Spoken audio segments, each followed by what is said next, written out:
우리는 계속해서 여름 성경학교를 맞이하면서 여름 성경학교 주제 강의 함께 나누고 있습니다. 오늘 2과인데요. 2과의 제목은 예배를 회복해요 라고 하는 제목이고, 더 구체적으로 예배를 방해하는 것을 깨끗게 하라 라고 우리에게 소개해주고 있습니다.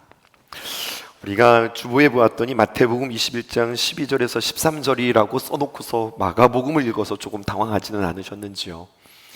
그래서 마가복음을 읽었는데 마태복음과 내용이 똑같아서 또 당황하지는 않으셨는지요? 여러분, 이 본문은요, 마태복음, 마가복음, 누가복음, 요한복음 다 기록되어져 있는 아주 중요한 이야기예요. 병행복문이라고 하죠. 그래서 서로 넘나들으면서 우리가 함께 읽으면 너무나도 좋습니다. 근데 여러분들 성경책을 한번 제가 보고 싶은데요, 그 성경책에 보면 작은 소제목이 있을 텐데, 여러분들 성경에는 어떻게 소제목이 적혀 있을까요? 성전 척결 이렇게도 적혀 있겠고, 또 혹은 성전을 깨끗게 하신 예수님 이렇게 적혀 있기도 하겠고, 여러 가지 표현되어져 있는데, 제 성경에는요, 성경 정화 이렇게 작은 소제목이 붙어 있더라고요. 정화라고 하는 말을 한번 생각해 보았습니다. 정화, 언제 쓰는 말일까요? 본디 정화라고 하는 말은요, 더러워진 것들을 깨끗하게 할 때에 정화한다, 그렇게 이야기하죠. 그러니까 정화한다고 하는 것은 사실 이런 거예요. 원래는 깨끗했어요. 원래는 깨끗했는데 이것이 더러워진 거죠. 그러다가 다시 깨끗한 것들로 회복시켜지는 것, 이것을 정화라고 하는 거예요. 깨끗했는데 이게 더러워졌구나, 틀려졌구나, 그럼 다시 바로잡고 또 깨끗게 하는 것, 이것을 정화라 한다. 근데 성경에는요, 정화 이렇게 쓰여져 있지 않고 성전 정화 이렇게 했어요. 그럼 성전도 한번 찾아봐야죠. 성전에는 어떤 뜻이냐면요, 거룩할 성자에다가 전전자 썼어요. 혹은 성전이라고 하지 않고 성소했어요. 거룩할 성자에 장소 소자를 썼어요. 그러니까 성전, 거룩한 곳, 거룩한 장소, 이런 뜻이잖아요. 이제 붙여볼까요? 성전 정화하면은 거룩한 것들이 훼손되었는데 그것을 다시 한번 주님께서 회복시키는 이야기, 이것이 성전 정화, 오늘 본문의 이야기로 이렇게 이해할 수 있겠죠.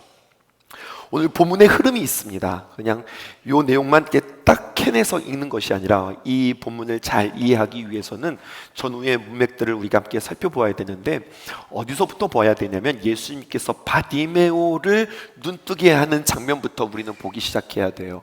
예수님께서 소경 바디메오를 고쳐주시는 장면이 등장한 뒤에 그 다음에 예수님께서 나귀를 타고 예루살렘으로 입성하시는 이야기, 그리고 성전을 방문하고 그리고 성전을 정결케 하시는 이야기, 이 세 에피소드들을 쭉 연결해야 오늘 본문을 우리가 잘 해석할 수 있습니다. 바디메오를 고치신 예수님께서 나귀를 타고 예루살렘에 입성하세요. 근데 나귀를 타고 입성하시는 그 모습을 사람들은 어떻게 보는가 하면, 바디메오를 고치셨던 그 이야기와 연결시켜 볼 때에 예수님을 어떻게 보냐면 왕의 귀환으로 봅니다. 드디어 우리를 구원할 메시아가 오는구나.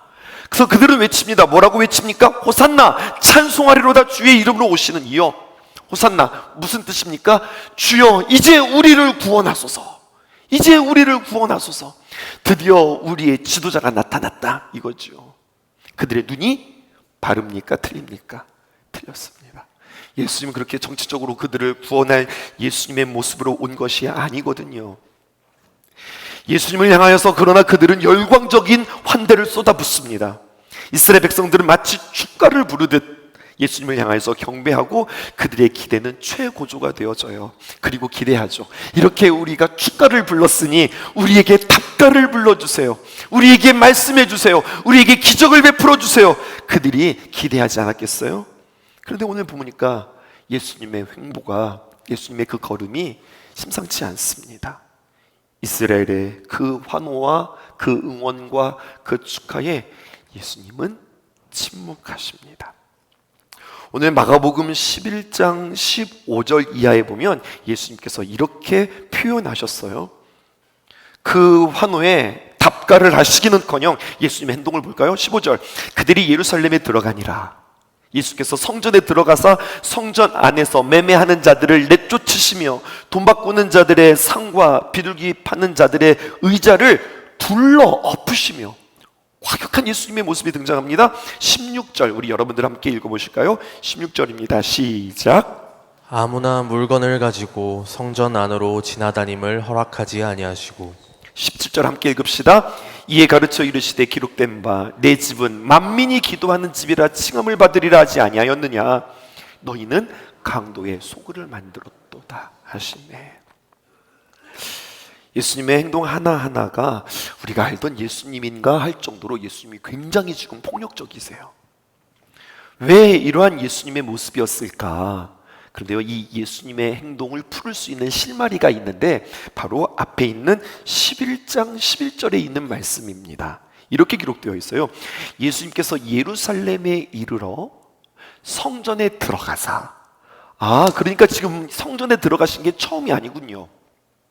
예수님께서 나귀를 타고 예루살렘에 입성하시고 성전에 들어가셨어요. 그리고 어떻게 하십니까? 모든 것들을 다 둘러보셨어요. 다 둘러보시고 기도하셨다, 예배하셨다, 아니면 화를 내셨다, 아무것도 없습니다. 그냥 쓱 둘러보시고 침묵하시고 내가 이미 저물매 12 제자를 데리고 베다니에 가셨다. 이렇게 기록되어져 있어요. 그러면 질문해 볼게요. 알고 보니까 바로 전날 예수님께서 성전 미리 방문하셨네요. 그리고 오늘 성경에 나타나는 본문은 방문하신 이후에 또다시 방문하시는 거거든요. 그러면 예수님께서 쭉 둘러보셨는데 무엇을 보셨을까요? 그 성전에서 무엇을 다 검토하시고 보셨을까요? 성전 안에서 매매하는 일, 돈 바꾸는 일, 소, 양, 염소, 비둘기 파는 일, 흥정하는 일, 소리치는 일, 비싸네 싸네 하면서 난리법석하는 물건을 가지고 이리저리 하면서 성전에서 많은 사람들이 함께 왁작지껄하는 모든 모습들을 보셨습니다. 그런데요, 여러분, 이러한 모습이 낯선 모습이거나 이상한 모습이 아니었어요. 이것은 성전에서 늘 있었던 모습입니다. 성전에 갈 때 왜 가는 겁니까? 제사 드리러 가는 거죠. 제사 드리러 갈 때 무엇이 필요할까요? 제물이 필요하죠. 그런데 제물은요, 그냥 제물이 아니어야 돼요. 하나님 앞에 드리는 제물은 흠이 없어야 됩니다. 문제가 없어야 됩니다. 내가 아무리 잘 키웠다 할지라도 거리가 멀게 되어지면, 이동이 멀게 되어지면 가지고 오는 도중에, 짐승들을 끌고 오는 도중에 게다가 생명이 있는 거잖아요. 그러니까 흠이 생길 수도 있고 문제가 생길 수도 있고 여러 가지 많은 어려움들이 생길 수 있어요. 그 먼 데서부터 짐승을 끌고 왔는데 도중에 문제가 생기면은 이거는 제물로서 쓸 수가 없게 되어지는 겁니다. 그러니 어떻게 되어지는 거예요? 이들의 편의를 위해서, 또 이들을 쉽게 하기 위해서 성전에서는 이들을 향한 좋은 배려가 있었으니 그것은 바로 무엇이냐면 그들이 성전에 찾아오면서 그곳에서 직접 제물들을 선택하고 그리고 그것을 통해서 하나님 앞에 예배할 수 있도록 그곳에 양과 염소와 또 소와 비둘기들을 마련해 놓고 있는 겁니다. 그러니까 뭐만 가지고 오면 되는 거예요? 돈만 가지고 오면 되는 거예요. 돈만 가지고 와서 성전의 뜰에서 그렇게 제물을 사다가 하나님 앞에 제물을 드리는 것으로 예배가 아주 쉽게 되어지는 거예요. 또 하나의 문제가 있었습니다. 그것은 바로 무엇이냐면 예루살렘을 찾는 유대인들 중에는 처음부터 날 때부터 유대인들 뿐만 아니라 나중에 유대인으로 개종된 사람들이 있었어요. 그리고 오늘 성경에 보면요, 오늘 이 예배는 그냥 일반적인 예배가 아니라 유월절 절기를 지키기 위해서 예배를 드리러 왔기 때문에 먼 곳에서 정말 오늘만을 기다리면서 예배 드리러 온 사람들인데 이들 가운데에는 개종한 유대인, 그러니까 유대인이 아니었는데 유대인으로 개종했던 사람들, 또 여러 많은 이방 나라에서 살았기 때문에 그곳에서 살다가 오늘 본토 그곳으로 돌아와서 예배하는 자들이 있었기에 그들의 화폐나 그들의 동전은 그들 이 예루살렘에서 사용하는 동전이 아니었어요. 그 동전을 가지고 성전에서 사용할 수 없었습니다. 동전에 보면 이방인의 우상의 어떤 형상들이 있거나 이미 그것들은 이방의 소유이기 때문에 성전에서 그것들을 사용할 수 없었어요. 거룩하지 못하다라고 하는 거죠. 걱정하지 마세요. 그들을 위해서 환전해주면 되니까요. 그래서 성전에서만 통용되어지는 화폐가 있었습니다. 그래서 환전상이 있는 거예요. 문제는 환전하는데 그냥 환전해 주는 것이 아니라 거기에 환전 수수료를 붙이는데 이 수수료가 너무 높은 거죠. 터무니없는 가격으로 붙이면서 이것들을 환전하는 거예요. 그런데 그것이 아니면 쓸 수 없으니 여기에 오는 예배자들은 정말 울며 겨자 먹기식으로 바꿀 수밖에 없는 악순환들이 그들 가운데는 계속 반복되어 있었습니다. 그런데 이 모습이 낯선 모습이 아니라고요. 오래전부터 관례적으로 전통이라고 하는 이름으로 제사를 위해서 여러 가지 편의를 제공한다고 하는 명분하에 이들이 이렇게 살아온 거예요. 그러다 보니까요, 자연스럽게 여기는 이득들이 붙이기 시작했습니다. 이러한 일들이 계속해서 반복되어지자 그곳에 자리 잡은 사람들이 있습니다. 그리고 자연스럽게 부가 따라왔고요, 명예가 따라왔고요, 어떤 역할들이 따라왔습니다. 어느 루트를 통하면 잘 된다라고 하는 이야기들이 그들 가운데서 돌기 시작했어요. 점점 본질은 사라지고 사람들의 뇌리 속에서 진정함은 빠지고 형식만 남게 되어지더라는 이야기죠. 17절 보실까요? 이에 이러한 모습들을 보시자 예수님께서 가르쳐 이르시되 다 둘러 엎으시고 다 내쫓으시고 이야기하시는데 뭐라고 말씀하시느냐? 기록된 바, 성경이 기록하고 있다. 내 집은 만민이 기도하는 집이라 칭함을 받지 아니하였느냐? 너희는 강도의 소굴을 만들었도다. 이렇게 주님께서 안타까워하시며 그들에게 어떻게 하셨어요? 가르쳐 주셨어요. 꾸짖고 혼낸 것이 아니라 그들에게 가르쳐 주셨다고요. 그런데요, 많은 성도들이 맞아요, 성전은 이렇게 장사하는 곳 아니죠, 기도하는 곳이죠, 우리가 이 말씀을 이렇게 해석한다고요. 그런데 여러분, 그것보다 더 깊은 의미가 있습니다. 중요한 이야기를 할 테니까 여러분들 한번 집중해 보세요. 이 성전을 제가 여러분들에게 전개도를 보여드릴게요. 이 도면을 기준으로 말입니다. 예수님 당시의 성전을 다음처럼 표시할 수 있습니다. 성전이 있으면 여러분, 성전 뜰 입구로만 통하여서 그 성전 안에 들어갈 수 있습니다. 그러면 어떻게 되어지느냐? 이방인의 뜰 혹은 마당이라고 표현해요. 이방인들이 머물 수 있는 곳이 있어요. 그런데요, 여러분, 이 이방인들 뜰 안에 또 따로 구분되어서 여인들이 들어갈 수 있는 뜰이 있었고, 당연히 유대인들이겠죠. 그리고 그 여인들이 들어갈 수 있는 곳 안에 유대인들이 들어갈 수 있는 곳이 있었고, 유대인들이 들어갈 수 있는 그 곳 안에 성소가 있었고, 성소 안에 지성소가 있었고, 지성소 중심에는 법궤가 있습니다. 그러니까 이게 어떤 느낌이냐? 밖에서 안으로 들어가는데 계속 뭔가를 거쳐야 되는 거죠. 평면도로 보니까 여러분들 잘 안 와닿으시죠? 이것을 입체로 보여드리겠습니다. 이 도면을 그대로 만들어낸 모형이 이 모양이에요. 물론 이제 모형입니다. 그런데 여러분, 앞에 사진이 좀 잘렸는데요, 이방인의 뜰이 어디인지 여러분들 보실 수 있겠죠. 아까 그 도면을 보았을 때 이것은 실제 성전이고 그 성전 밖 마당이 이방인의 뜰인 거예요. 그러니까 사실은 이런 겁니다. 이방인들이 성전 안에 들어오기는 했지만 진짜 성전 안에는 들어가고 있는 거예요? 못 들어가는 거예요? 못 들어가는 거예요. 하지만 성전을 볼 수 있는 그러한 혜택은 그들에게 허락하는 거죠. 그래서 주님께서는 말씀하십니다. 뭐라고 말씀하시느냐? 이러한 겹겹의 구조들을 있는 그 상황 속에서 내 집, 번역해 볼까요? 내 집, 무슨 말일까요? 하나님의 성전을 말합니다. 그리고 내 집은 기도하는 집이라 이라면 어떻게 되는 거예요? 하나님의 성전은 뭐 하는 곳이야? 기도하는 집이야. 이렇게 이야기한다고요. 그런데 오늘 성경에 보니까 예수님은 내 집은 기도하는 집이라 라고 이야기하지 않으셨어요. 이게 중요해요. 이걸 설명하고 싶었어요. 뭐냐? 내 집은 만민이 기도하는 집이라 이렇게 말씀하셨어요. 여러분, 만민이라고 하는 것은 무엇일까요? 유대인들 뿐만 아니라 포함하여서 이방인들까지도 들어와서 기도하는 집이 성전이다, 이렇게 이야기했단 말이에요. 내 집은 만민이, 유대인들까지도 뿐만 아니라 이방인들까지도 들어와서 기도하는 집이 성전이다. 그런데 보세요, 그들이 들어와서 기도해야 되는 그 장소가 무엇으로 바뀐 거예요? 여기가 장사터로 바뀐 거예요. 시장터로 바뀐 거예요. 여기에서 양과 염소와 비둘기와 그리고 소를 팔게 되었고요. 여기서 환전하게 되었고요. 여기서 복잡해서 사람들이 왔다 갔다 하고 흥정하고 시끄럽고 그 넓은 땅들이 다 뭐가 된 겁니까? 시장이 된 겁니다. 원래 이 성전의 본질은 무엇인데요? 이방인들 당신도 들어와라. 그리고 이곳에서 뭐 하라는 거예요?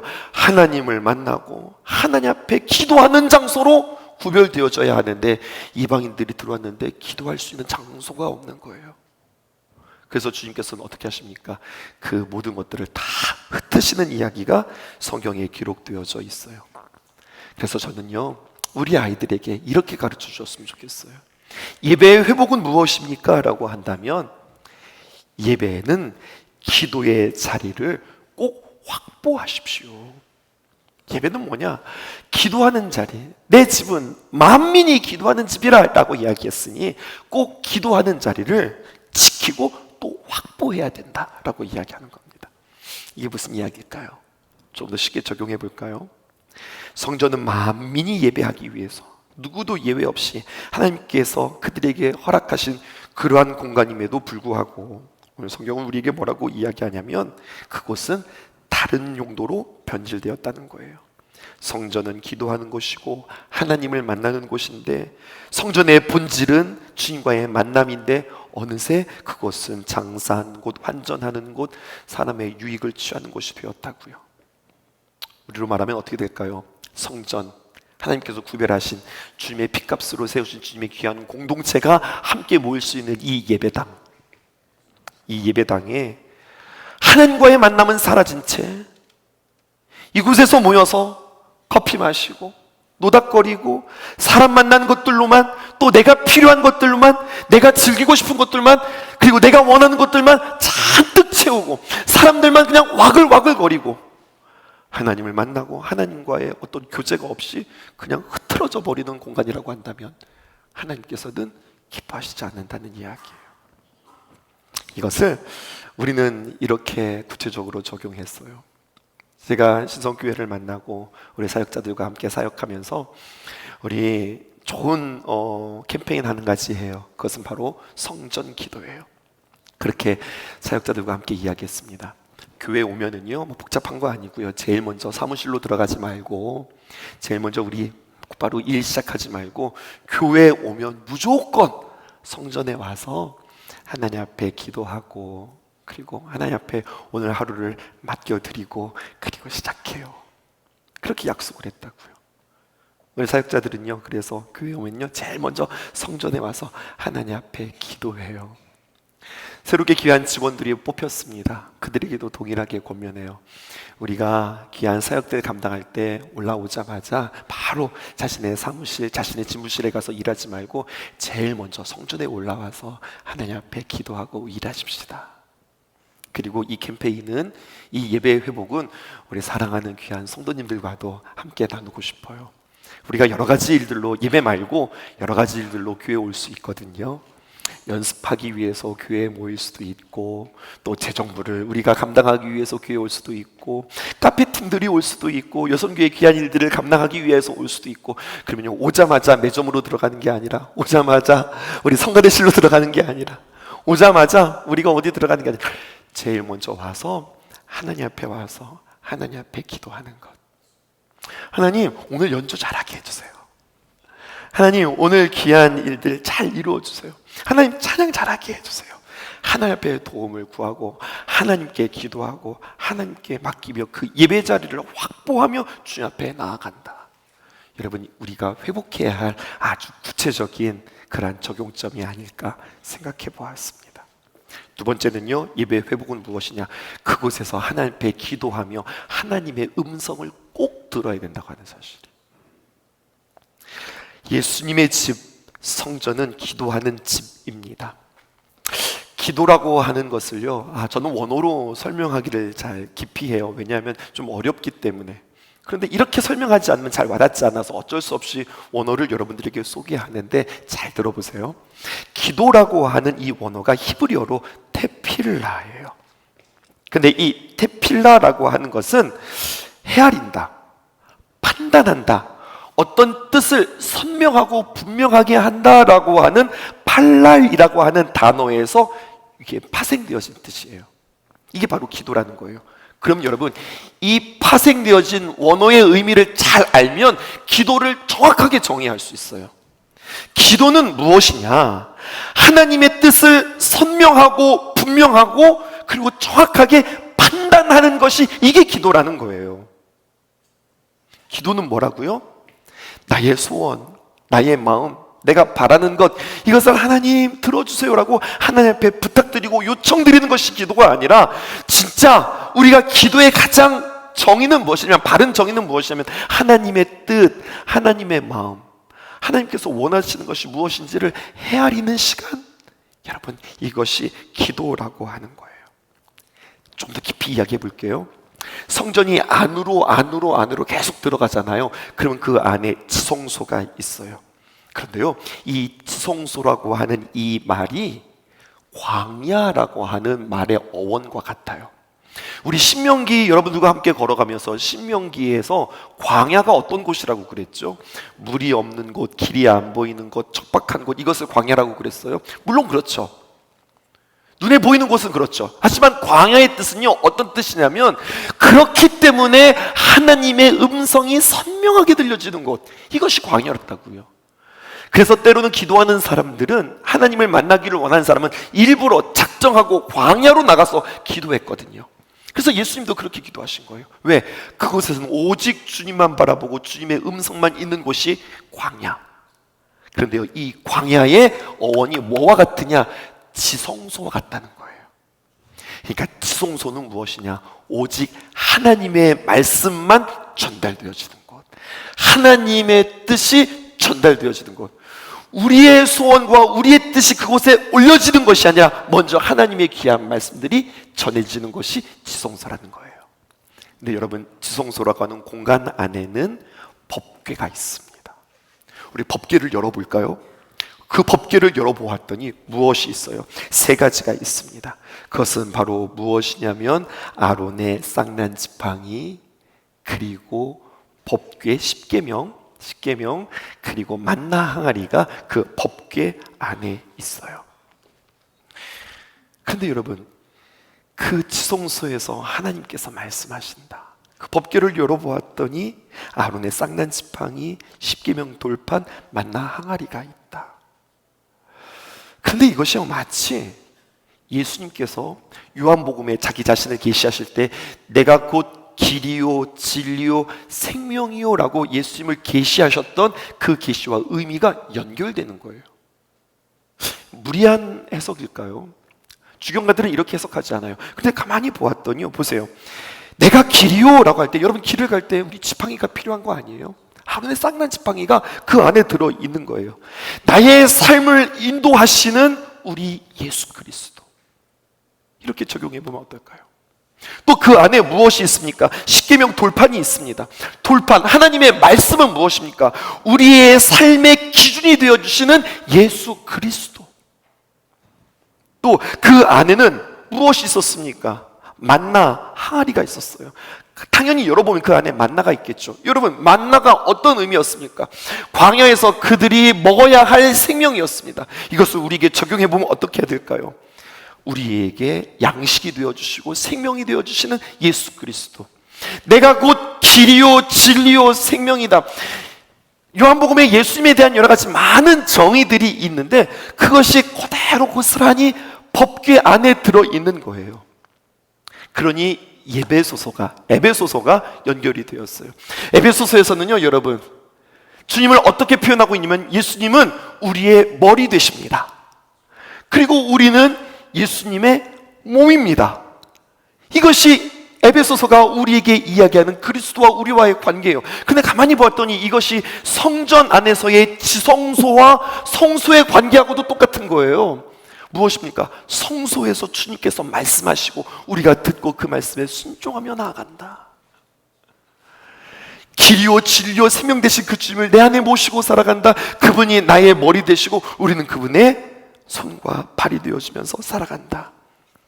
이렇게 우리가 적용할 수 있는 거죠. 그러므로 여러분, 예배 회복 두 번째는 무엇인가? 하나님의 음성을 듣습니다.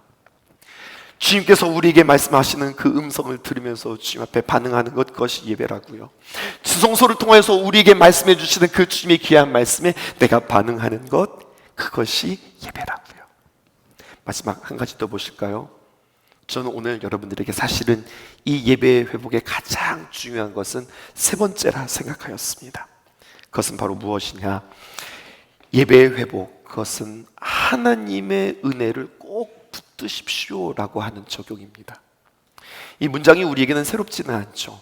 근데 여러분, 오늘 이 성전 정화 사건이 마태복음, 마가복음, 누가복음, 요한복음에 동일하게 기록되어져 있다고 했는데, 비교해보면 이 병행 본문 가운데 마태복음의 말이에요. 다른 복음서에는 없는데 마태복음에만 기록되어져 있는 표현 하나가 있어요. 그게 바로 뭐냐면 마태복음 21장 14절에 이렇게 기록되어 있습니다. 성전 정화를 하는 그 상황 속에서 예수님께서 14절에 맹인과 저는 자들이 성전에서 예수께 나오매 고쳐주시니 라고 하는 표현이 있어요. 워낙에 예수님께서 많이들 고쳐주시고 회복시켜주셔서 별반 다르게 느껴지지 않을 본문 같은데, 이것이 성전과 연결시키면 이것은 아주 특별한 의미가 되어집니다. 맹인, 저는 자들, 여러분 이 당시의 말입니다. 유대인의 법으로는, 그러니까 바디메오, 바른 생각 아니에요. 틀린 왜곡된 해석이에요. 근데 유대인들의 법과 유대인들의 정서와 유대인들의 생각으로는 맹인과 저는 사람들 성전에 들어갈 수 없다. 아니 왜요? 들어갈 수 없어. 당신들은 흠이 있는 사람들이야. 이렇게 되어진 거예요. 맹인이다, 저는 자다, 몸이 불구다, 그러면 흠이 있다고 생각하고 거룩이 상실되었다고 생각하는 거예요. 자기들끼리 그렇게 생각하는 거예요. 하나님은 그렇게 말씀하신 적이 없어요. 근데 자기들끼리 그렇게 생각하는 거예요. 그래서 이 사람들은 자신이 유대인임에도 불구하고 유대인의 뜰 안에 들어갈 수 없습니다. 겨우 갈 수 있으면 어디? 이방인의 뜰 정도 들어갈 수밖에 없었던 거예요. 그런데요, 지금 오늘 성경에 보니까 이들이 어디에서 나왔다고 그랬어요? 성전에서 나왔어요. 들어갈 수 없는 곳에서 나왔어요. 이방인의 뜻까지는 들어갈 수 있는데, 여러분, 그 밖에서는 못 들어가고 있었던 사람들이, 제한되었던 사람들이 이제는 다시 들어가요. 어떻게 들어가요? 오늘 본문 다시 띄워줄까요? 14절에 보니까 맹인과 저는 자들이 성전에서 예수께 나오매 주님께서 어떻게 하셨어요? 그냥 들어와. 야, 괜찮아, 괜찮아. 들어와. 이렇게 들어온 것이 아니라 주님께서 그들을 고쳐주십니다. 볼 수 있게 고쳐주십니다. 저는 그 다리를 온전하게 고쳐주십니다. 그리고 들여보내주세요. 여기에 아주 중요한 성전의 원리, 회복의 원리가 기록되어져 있어요. 알아듣기 쉽게 여러분들에게 설명해 볼까요? 실제로 있었던 일인데요, 우리 교회의 여러 가지 많은 사역들 가운데 한 성도님이 오셔서 그렇게 말씀해 주셨어요. 목사님, 제가 찬양단을 하는데요, 찬양대 말고 찬양단, 앞에서 찬양하는 찬양단 사역을 하는데 좀 힘들 것 같아요. 그렇게 이야기하는 거예요. 아니 성도님 왜 힘드실까요? 그랬더니 목사님, 제가 뭐 시간이 없는 것도 아니고 뭐도 부족한 것도 아니고, 그런데 제가 한 가지 걸리는 게 있어요. 그래요. 뭐가 걸리실까 보았더니 그의 마음속에 하나님 앞에 나와서 이렇게 성도들 앞에서 이렇게 찬양할 때 참 그 찬양의 시간은 참 좋고 행복한데 부끄럽다는 거예요. 낯설어서 부끄러운 것이 아니라 자신의 삶을 이렇게 생각해 보면 자기는 찬양할 수 없는 존재라는 거예요. 집에서 애들이랑 그렇게 싸우고 남편과 좋지 못한 관계를 갖고 또 세상에서 사회에서 여러 가지 많은 역할들을 하면서 세상 사람과 똑같이 지고 볶고 그렇게 살다가 주일날이네 싶으면 앞에 와가지고 아닌 척하면서, 되게 와닿으시죠 지금?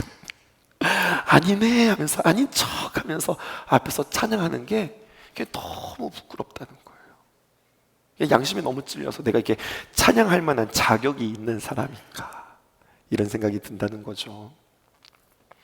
근데 여러분, 저도 그래요. 그런데 우리가 이번 시즌을 맞이해서 하나님께서 우리에게 주셨던 주제 선구가 있어요. 그게 바로 뭐냐? 로마서 12장 1절에서 2절에 있는 말씀인데, 그 성도님과 함께 이야기하고 오늘 이 말씀이 새롭게 해석되었어요. 자, 그것을 이야기 드릴게요. 1절에 이렇게 기록되어져 있습니다. 그러므로 형제들아, 내가 하나님의 모든 자비하심으로 너에게 권하노니. 사도 바울이 그 성도들에게 이야기하는데 뭐라고 이야기하느냐? 내가 여러분들에게 정말로 권합니다. 내가 진짜 꼭 해주고 싶은 말이 있습니다. 근데 어떻게 권하느냐? 하나님의 모든 자비하심으로. 자비가 무엇일까요? 다른 말로 표현하면요, 은혜예요. 하나님의 모든 은혜. 내 은혜가 아니라 어떤 나의 자비, 어떤 내가 당신들을 사랑하는 그 마음이 아니라 하나님의 모든 자비하심으로 내가 당신들에게 권합니다. 무엇을 권하느냐? 당신들의 몸, 너희의 몸을 하나님이 기뻐하시는 거룩한 산 제물로 드리라. 이는 너희가 드릴 영적 예배니라. 그러니까 이 말씀에 무너지는 거예요. 내가 하나님 앞에 귀한 예배를 드리고 나의 삶 속에서 나의 몸이, 나의 행실이, 나의 선택이 하나님께 기뻐하시는 거룩한 산 제물로 되어야 하는데, 예배의 모습과 삶의 모습이 너무나도 괴리감이 있기에 나는 하나님 앞에 영적인 예배가 아니라 육적인 예배를 드리는 것 같죠. 근데 오늘 성경은 우리에게 이야기해요. 걱정하지 마세요. 두려워하지 마세요. 당신의 생각과 당신의 양심과 그리고 당신의 삶을 통해서 하나님 앞에 예배하는 것이 아니라 주님 앞에 나올 때에는 하나님의 은혜를 붙잡고 나오는 겁니다. 이방인의 뜰에서, 여인들의 뜰에서, 유대인들의 뜰에서, 성소에서 이제는 휘장을 찢고 지성소까지 여러분들에게 나아갈 수 있는 담대함을 하나님께서 여러분들에게 허락해 주셨습니다. 그게 바로 은혜입니다. 맞습니다. 사탄은 우리에게 정죄합니다. 당신은 이러한 삶이잖아, 당신은 이러한 모습이잖아. 양심과 나의 삶 속에 가책이 느껴져서 내가 도무지 설 수 없고 예배할 수 없고 심지어는 기도할 수 없고, 때로는 회개하면서 기도할 때 야, 또 회개하냐? 지난번에도 그렇게 회개하고서 또 회개하냐? 그러한 죄책감에 내가 회개조차 할 수 없습니다. 그럴 때에 오늘 사도 바울은 아니요, 여러분들의 몸을 하나님이 기뻐하시는 거룩한 산 제물로 드리십시오. 담대하게 바치십시오. 하나님께로 주저하지 마시고 나오십시오. 이것이 우리가 드릴 영적 예배입니다. 오직 예수님만 바라보고 오직 예수님의 은혜만 붙잡고 주님 앞에 나아가는 것, 여러분, 이것이 영적 예배입니다. 우리 주님께서 뭐라고 말씀하셨어요? 나는 이 땅에 온 이유, 나는 건강한 자를 위하여, 건강한 자는 의원이 쓸데없고 병든 자에게야 의원이 필요한 것처럼 나는 건강한 사람들을 위해서 온 것이 아니라 아픈 자들, 병든 자들을 위해서 이 땅에 왔다. 내 별명이 있어. 나는 죄인들과 세리들과 창녀의 친구란다. 주님께서 우리에게 이렇게 찾아오시는 주님이라고 오늘 우리에게 그렇게 말씀해 주세요. 그러니 2절 보세요. 너희는 이 세대를 본받지 말고 오직 마음을 새롭게 함으로. 마음을 새롭게. 어떻게 마음을 새롭게 할 수 있을까요? 오직 예수 그리스도를 우리가 의지함으로, 지성소에 있는 내가 곧 길이요 진리요 생명이신 그 예수님을 의지함으로 나는 무엇부터 새롭게 되어지는 거예요? 마음을 새롭게 함으로 변화를 받아 하나님의 선하시고 기뻐하시고 온전한 뜻. 여러분, 하나님의 선하시고 기뻐하시고 온전한 뜻이 무엇일까요? 수고하고 무거운 짐진 자들아, 다 내게로 오라. 다 내게로 오라. 눈 멀어도 상관없다. 절어도 상관없다. 다 내게로 오라. 주님의 귀한 은혜로 우리를 씻으시고, 그냥 받아주시는 거 아니에요. 씻으시고 주님께서 값을 치르시고 다 이루었다. 주님께서 지불하시고, 그리고 우리를 주님의 거룩한 자녀로 삼으시는 것이 바로 예배라고 하는 거죠. 정리해 볼까요? 하나님 앞에 예배한다. 첫 번째, 하나님과 기도의 장소를 확보한다. 그리고 그 기도의 장소를 확보하여서 내가 주님의 마음을 선명하게 구별하고 듣는다. 그리고 그 주님의 말씀을 듣고 확인할수록 나는 부족하지만, 나는 자격 없지만 나는 주님의 귀한 은혜로 담대히 주님 앞에 선다. 이것이 예배라고 하는 겁니다. 이 이야기를 우리 아이들과 어떻게 할까 참 고민하고 있어요. 하지만 분명한 사실은 우리는 교회에 나와서 예배에 방해하는 많은 것들, 뭐 우리 이렇게 생각할 수 있어요. 뭐 핸드폰이 우리에게 방해가 돼요. 학원이 우리가 방해가 돼요. 친구 관계가 좋지 않아서 그것이 방해가 돼요. 뭐 여러 가지 방해 요소들을 그렇게도 찾을 수 있지만 더 근원적으로 하나님께서 나를 기뻐하셨는데, 하나님이 나를 참 즐거워하시는데 그 사실을 몰라서 내가 주님 앞에 예배하지 못하는구나 깨달을 수 있다고요. 우리 주님 앞에 진정한 예배자 우리 먼저 되어주고, 우리 다음 세대 이번 예배들을 가르치게 되어질 텐데 그 아이들에게 이 진리가 아름답게 선포되어 줄 수 있도록 기도해 주시기 바라요. 사랑은 여기 있으니 내게 찾아오셨네. 그가 먼저 날 사랑하사 아들 보내주셨네.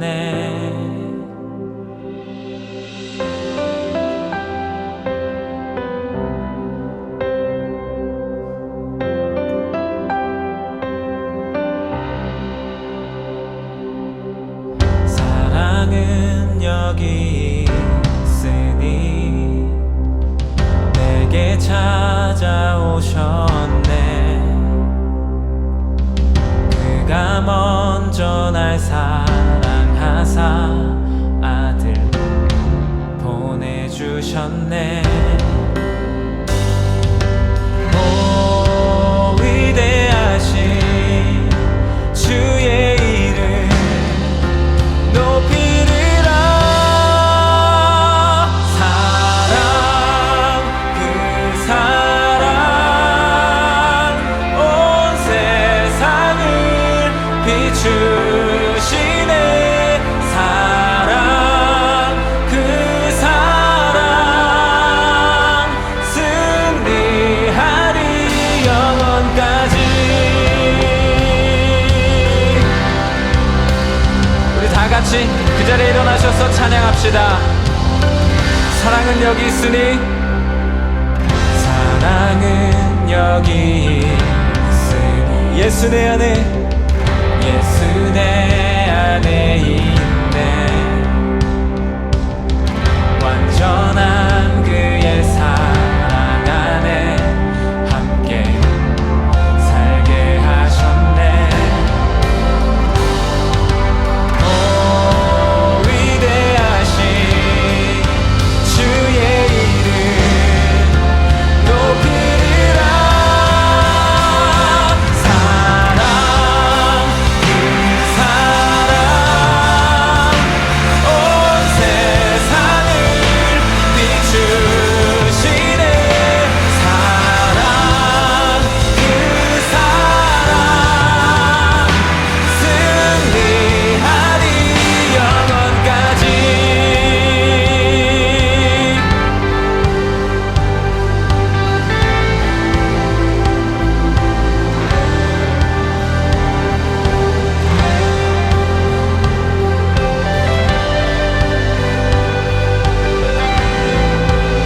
우리 함께 고백합시다. 오 위대하신, 오 위대하신